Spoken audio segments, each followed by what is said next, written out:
Guys, meron akong nabili ditong sibuyas. Kakaiba siya. Pagmasdan niyo yung dahon na yan, meron lang talagang isang bukod tangi na pagkakaiba. Tulad nito. Yan.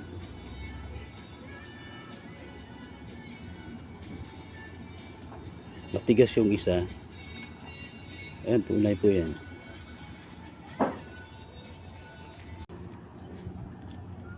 Guys, meron na naman tayong bagong iba-vlog ngayon.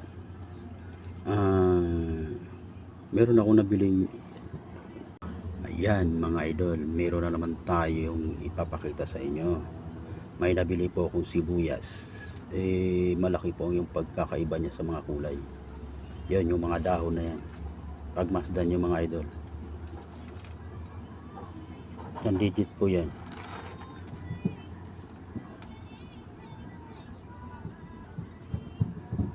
Ayan.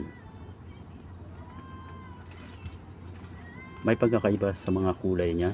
Itong bukod tangi lang na pinapakita ko sa inyo. Matigas po ito. Yan. Tapos ito naman malambot.